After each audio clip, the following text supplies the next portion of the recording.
Tua, Jakarta, menyambut Edgar dan Alex dengan suasana yang berat.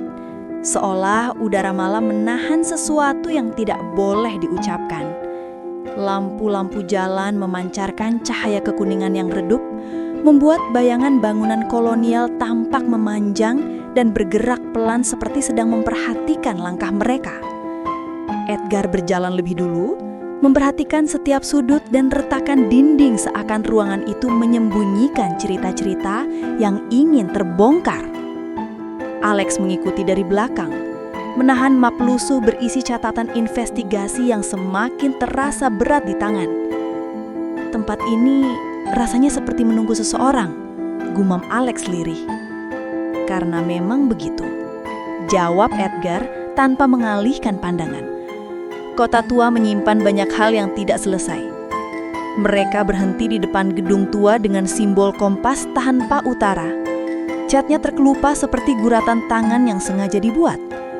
Edgar menyentuh simbol itu, merasakan dingin yang tidak wajar merambat melalui permukaan kayu. Simbol ini diperbaharui, katanya tenang. Pembaharuan dari siapa? Tanya Alex. Dari mereka yang tidak pernah benar-benar pergi.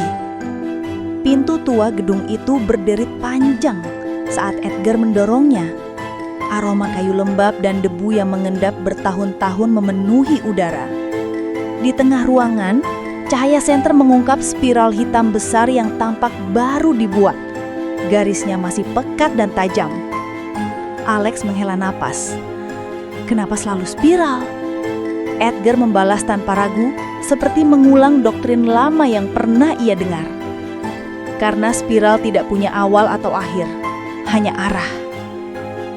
Meja kayu besar berdiri di tengah ruangan dengan sebuah buku catatan lusuh di atasnya.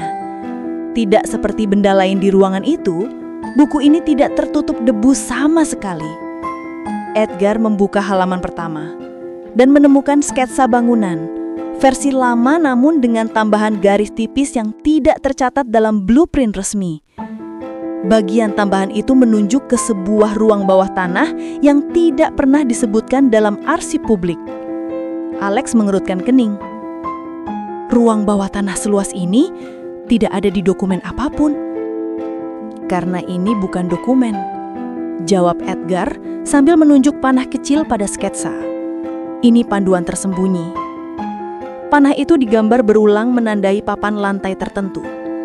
Ketika Edgar menekannya, terdengar bunyi klik pelan, dan lantai bergeser membuka pintu kayu yang menurun kegelapan.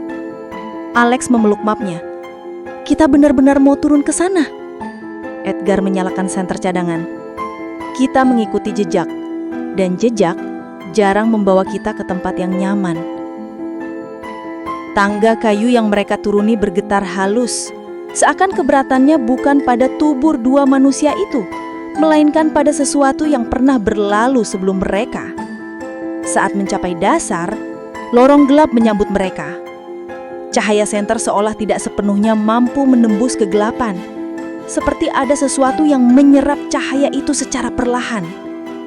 Simbol spiral memenuhi dinding pada awal lorong, tetapi semakin jauh mereka melangkah, simbol itu berubah.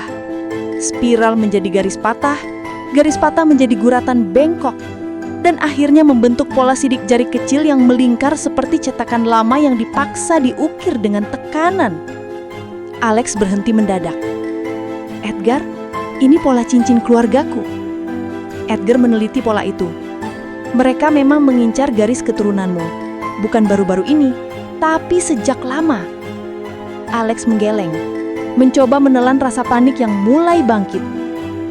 Kenapa keluarga kami? Apa yang mereka lihat? Bukan apa, jawab Edgar. Tapi siapa? Lorong itu membuka jalan ke sebuah ruangan melingkar kecil. Di tengahnya tergantung kristal kaca yang memancarkan cahaya redup berwarna kuning kehijauan.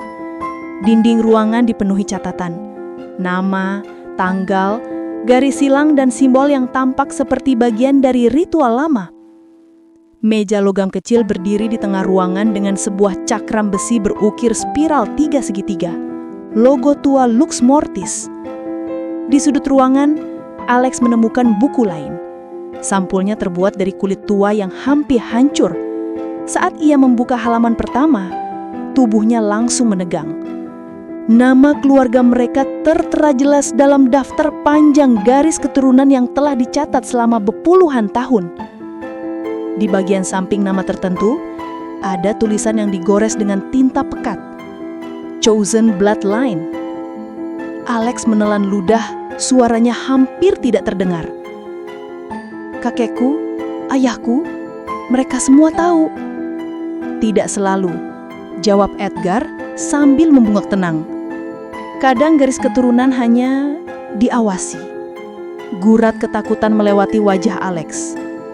Tiba-tiba, suara langkah berat terdengar dari lorong di belakang mereka. Langkah itu lambat, teratur, seakan setiap injakan adalah pemberitahuan bahwa seseorang mendekat dengan sengaja. Edgar mematikan senter sambil meraih bahu Alex, menariknya ke balik meja logam. Sosok tinggi muncul dari kegelapan. Wajahnya tertutup bayangan. Hanya simbol spiral 3 segitiga di dada yang terlihat jelas, memantulkan cahaya kristal di langit-langit. Sosok itu berhenti tepat di depan meja tempat mereka bersembunyi.